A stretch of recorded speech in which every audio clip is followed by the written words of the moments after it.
sta ik met de grill in mijn handen. Let's go. Oh! Yes! Smash! Pap wordt mij achterop.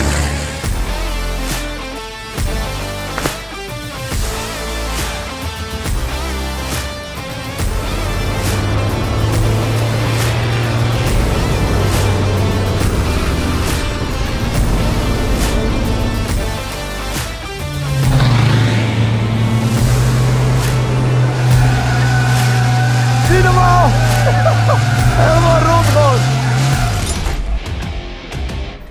Hele goedemorgen. We zijn in Tsjechië. We moeten nu ook al van de baan af, hoor ik, want het gaat beginnen. De kwalificatie gaat beginnen. Maar we zijn uitgenodigd door Apollo Tires. Zoals op de achtergrond te zien, Autodrome Most in Tsjechië. We zijn met de racetruck mee. Het is echt super dik, jongen. 1200 pk. We gaan er van het weekend alles over laten zien. We moeten nu van de startgrid af, want het gaat beginnen, de kwalificatie. De vrachtwagens komen eraan. Dus we gaan lopen en dan gaan we alles laten zien. Vind je het ook tof? Doe even een blauw duimpje alvast. Daar gaan we. Cool. Ah, precies op het juiste moment. Shane start nu de wagen. De coureur die in de auto zit, dat is Shane. Samen met al die jongens regelen ze dit en met Apollo. Hij is gisteren ook al bezig geweest. Ze hebben de truck vannacht weer helemaal opgebouwd, schoongemaakt, grill gemaakt. Alles wat gisteren stuk ging, want het gaat er echt super ruig aan toe. Good luck! Yes, de rode vlag is weer voorbij. We staan op het circuit. Kijk, daar komt Shane alweer aan. Als het goed is dit een snelle ronde. Ja.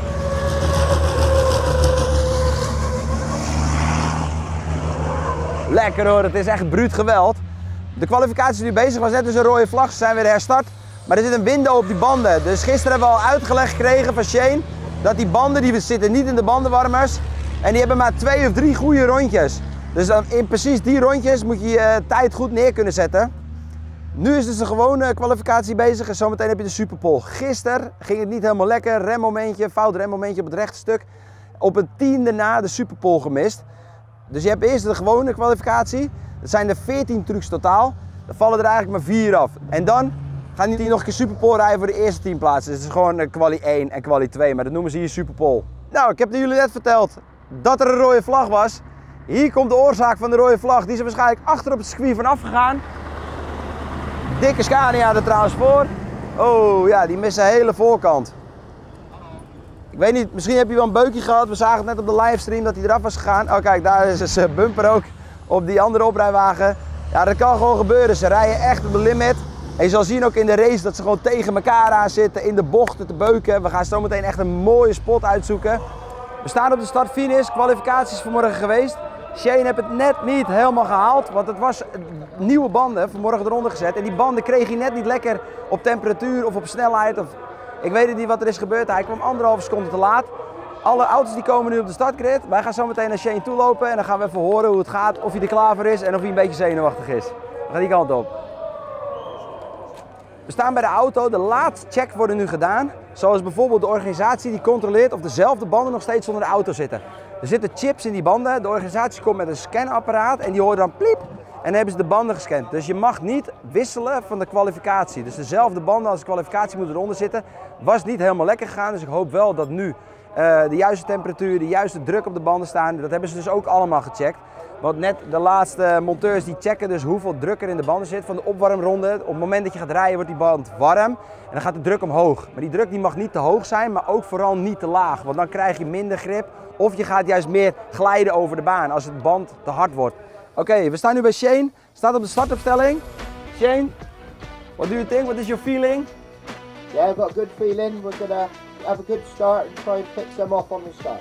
Okay, cool. Good luck, mate. Ciao.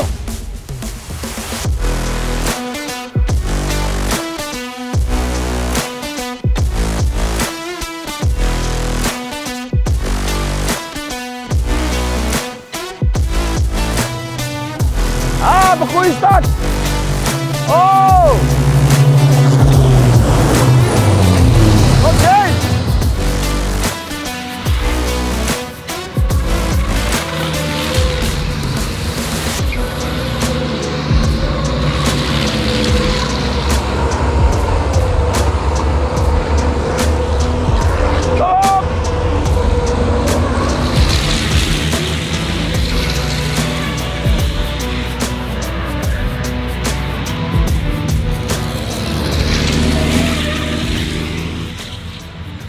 Nou, gaat alweer lekker. We zien hier allemaal brokstukken liggen, maar gelukkig geen Apollo paarse stukken. Daar komen ze weer aan. Als je je nou afvraagt hoe hard kunnen die wagens, ze kunnen gewoon dik 200. Het zijn echt race trucks. Maar voor de veiligheid hebben ze op 160 gezet. En daar mag je dus ook niet overheen. Dus waar komt het op neer? Aan de afstelling aan de auto en aan de skills van de chauffeur. Kijk, daar gaat hij weer.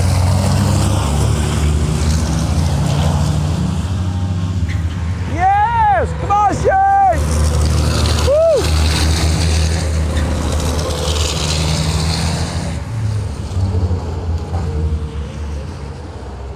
Het blijft toch wel heel vet hoor.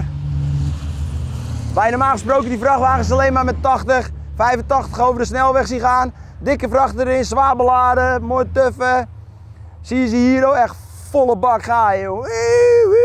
Door de bocht heen. Zo vet. Oké, Shane is terug. We mogen de wagen niet aanraken, want Park Vermeer zou nog langs kunnen komen. Maar er was dus een probleem, want de start was echt perfect.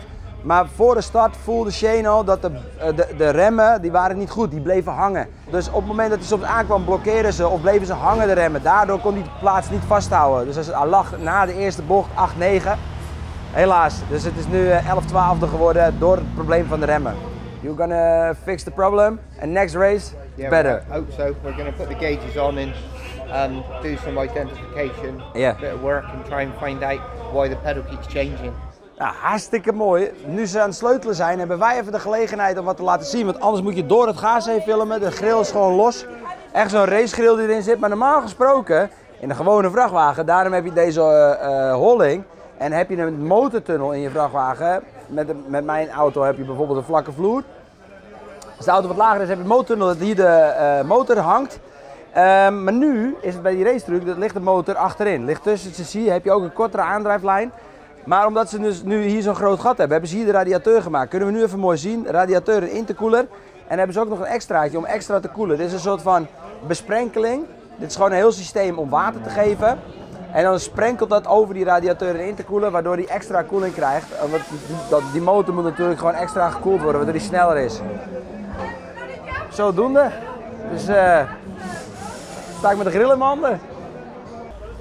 Zo kan je wel zien dat het één grote familie is. Je ziet gewoon dat er hier gewoon 4, 5 teams elkaar aan het helpen zijn. Wat er nu net is gebeurd, die motor van deze auto, die is dus gewoon letterlijk ontploft. Er zit een gat in het zeil hier onder de tent, waar ze waarschijnlijk aan het testen draaien. Ze hebben dus net de versnellingsbak er al afgehaald en hier staat dus de nieuwe motor.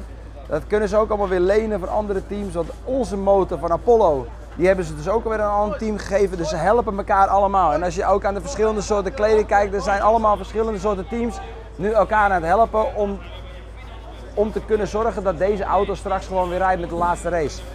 Echt wel heel tof en mooi om te zien. Dat gewoon, het is wat ik al zei, één grote familie, iedereen helpt elkaar. Het zijn concurrenten, maar ja, ze doen het wel samen. Oké, we staan voor de tweede keer op de startgrid. Hoop dat alle problemen nu zijn opgelost. De auto is weer helemaal opgelapt. Hier komt de winnaar aan. Die heeft het hele weekend al alle races gewonnen. Deze man die next level. Hier, nu worden de laatste checks gedaan. Kijk. Tiet. Piep. De juiste banden zitten eronder. Nu nog op de juiste druk. En wat we de eerste race niet hadden gedaan, maar nu wel heel tof is, vooral die eerste bocht. Want wij kunnen niet op allerlei plekken tegelijk zijn. Dat is wel jammer natuurlijk, maar we zijn met z'n tweeën. Dus wat hebben we gedaan? We hebben overal camera's nu geplakt om echt die racebeleving van uit de truck, maar ook van achter de truck. Dus als Shane zo meteen een paar auto's voorbij gaat, dan staat deze achter op de cabine, zie je links en rechts wat er allemaal gebeurt. Dus dan kunnen jullie echt zien hoe dat racen gaat. Het gaat er echt wild aan toe. Wij gaan zo meteen naar een hele spectaculaire bocht, waar ze heel dichtbij komen, dus daar moeten we ons zo over klaar voor maken. Zetten we de GoPro's aan en dan gaat Shane lekker knallen. Shane, go get him. Good luck.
Even klappen, even klappen. Shane! Kijk, moet je onder het spatbord doorkijken. Het spatbord heeft de helft van de race erop gelegen. En je kan precies onder het spatbord door de GoPro nog zien. De hele schotel is ook krom.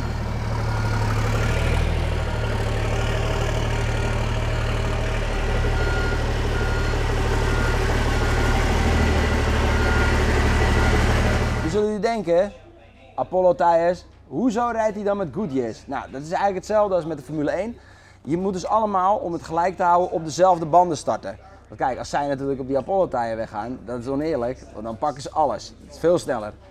Maar nu moeten ze dus op Goodyear. En ja, alle auto's staan op dezelfde banden, om het eerlijk te houden, en hebben dezelfde snelheid. Dus het komt echt aan op de skills van de chauffeur en de afstelling van de auto. Goed, voor nu zit het hele raceweekend erop. Die mannen zijn allemaal klaar. Ze zijn de wagen. Wij dachten heel even, ho, ze zijn die wagen helemaal aan het afbouwen. Maar dat is dus niet het geval. Ze zijn dus alles aan het nalopen. Ze zijn alles aan het natrekken met de momentsleutel. Want het is natuurlijk onwijs aan het trillen en aan het beuken. Dus alles aan het natrekken, dan zetten ze hem weer in elkaar. En dan is het voor vandaag helemaal af. Het hele weekend is klaar. Maar morgen, het spannendste gedeelte voor mij. Ik mag zelf achter het stuur kruipen. Eerst meerijden, dan zelf rijden. Dus dat wordt super vet. Die auto gaat zo meteen weer in elkaar. Morgen is alles ingepakt. Dan gaan we morgen verder. Ik denk dat ik bijna niet kan slapen. Dan zie ik jullie morgen weer. Daar zijn we weer. Zoals jullie kunnen zien zijn we weer terug op het circuit. Alles is weg, alles is opgeruimd. En de vrachtwagen die is helemaal opnieuw opgebouwd. Nieuwe achterbumper, nieuwe voorbumper. Rondom alles nieuw. En nu gaat het echt beginnen eigenlijk voor mij. We zijn natuurlijk het hele raceweekend mee geweest. Super tof om te zien allemaal. Maar ja, het mooiste is natuurlijk om zelf te rijden. Ik ga eerst met Shane meerijden. En daarna... dus ik ga eerst even kijken hoe het allemaal een beetje moet, hoe laat ik kan remmen, wat er gebeurt in de bochten. Maar ik wil je nog iets belangrijks laten zien, of jullie. Shane, can you start the car? Kijk, die wielen draaien niet als een normale vrachtwagen, maar ze draaien helemaal naar binnen. Dus je kan met een vrachtwagen geen cambus maken. Dus dit wiel, komt zo in de bocht te staan door meer grip. Dus als je de bocht ingaat, dan zou die normaal gesproken gaan sliden over het voorwiel. En dan duwt de achterkant, die duwt hem gewoon rechtdoor. En doordat hij nu een soort van cambus komt te staan, duwt hij hem de bocht in en kan je die achterkant ook omgooien. Thanks. Oké, het gaat eindelijk beginnen. Het is 5:45. 5:45 mogen we het circuit op. Dus we kunnen niet in deze kleren, we moeten ons even omkleden. Shane en ik gaan ons nu omkleden. En dan gaan we echt zitten en dan gaan we echt racen. Ik heb er zoveel zin in. Ja, daar zijn we weer. Nou, we zijn helemaal omgekleed, ready in outfit. Shane, are you ready as well? Yep, we're ready. Okay, we're gonna do it. Start the engine and we go. Spannend.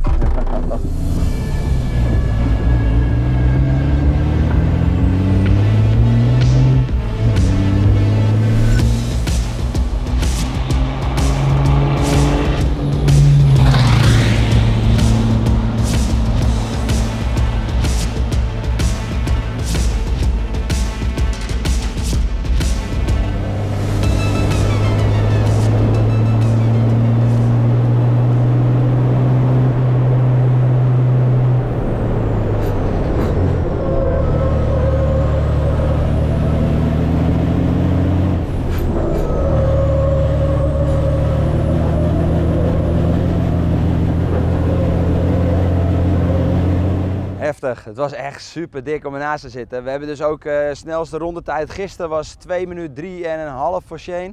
En we hebben nu gewoon 2 minuten en 5 seconden gereden. Dus dat is echt gewoon een snelle ronde. Dat is natuurlijk kwalificatie en racerondes. Dus dat is altijd sneller natuurlijk. Maar gewoon nu eventjes voor de fun even een 2,5 neerzetten. Dat was vrij snel en dat merkte je ook.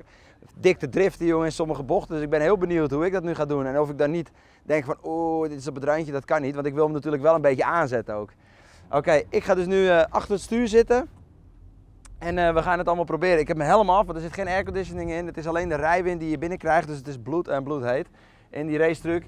Shane die had al verteld, de remmen die worden tussen de 250 en de 400 graden. Het ligt er een beetje aan hoe hard ik rij, of hij dat nodig heeft. En dan gaat hij dat bedienen voor mij. Want ik weet natuurlijk niet hoe dat werkt. En ik wil ook dat daar geen problemen mee ontstaan. Dus nou, ik ga erin zitten, ik ga rijden, ik ga het meemaken. Die stoel is heel krap. Nou, Ik weet ook hoe een sardientje zich voelt. Dat is dus zo. Stuurtje gaan we erin hangen.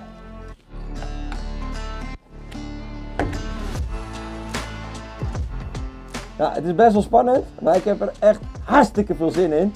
Dus ik ga zo die motor aangooien. Ja, het is wel heftig hoor dit. Het is wel echt bruut. 1200 pk, 5500 Nm koppel. Let's go!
Jongen, dikke burn-out net gedaan. Ja, ik was natuurlijk zelf ook aan het rijden. Alleen er zit maar 30 minuten vol gas brandstof in. Dus Shane zegt, dat heb ik nog nooit eerder gedaan. Zo lang rijden.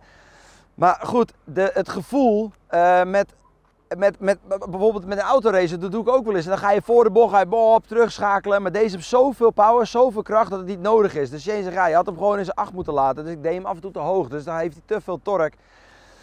Er was ook een kleine lekkage, die moesten we ook even fixen. Maar doordat de brandstof niet genoeg was, hebben we ook ronden rustig moeten rijden. Je kan sowieso niet alles vol gas rijden. En ik ben wat onervaren er natuurlijk in. Dus als je dan bij zo'n bocht aankomt, dan denk je, je moet terug naar zijn 7. En hij zegt, nee, had je niet moeten doen. Je had hem gewoon in zijn 8. Hij trekt hem er zo doorheen. Er zijn maar 2 punten op de baan dat je echt naar zijn 7 moet. Maar de ervaring is zo waanzinnig. En als die turbo begint te blazen en je hebt hem bijvoorbeeld in zijn 8 en je gaat vol gas. Dat is buitengewoon. Gisteren zei ik het al, als ze dus een soort van launch control-achtige situatie maken met een rem, dan kunnen ze net zo snel optrekken als een GT3, rollend dan hè. Maar het is zo waanzinnig jongen. En die burn-out van net, ik wist ook niet zo goed wat ik moest verwachten. Shane die rolt hem een klein stukje achteruit, hij laat hem rollen, daardoor kan hij die burn-out inzetten, want anders springt hij meteen weer weg, want die banden zijn super zacht, dat heb ik net ook even gevoeld. Klein stukje achteruit.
gewoon.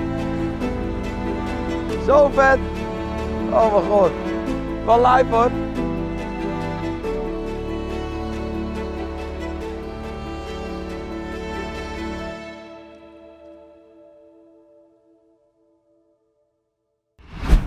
Oh, ik moet een paar mensen bedanken en sowieso Apollo Tires voor de uitnodiging. Ik vond het echt zo vet, zo waanzinnig. Alles wat je hier meemaakt, wat er gebeurt.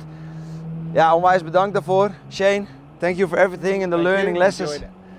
Hebben jullie ook vragen over de wagen, over wat er allemaal gebeurd is, over hoe dingen gaan of heb ik dingen niet uitgelegd? Stel ze vooral hieronder. Het kan, wij reageren erop.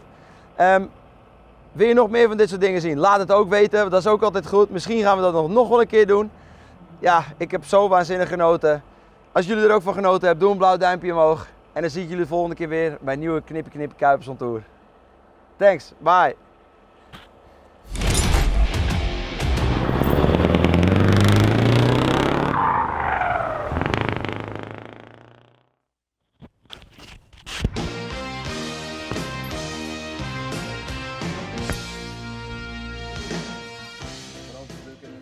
Kijk recht op de ster.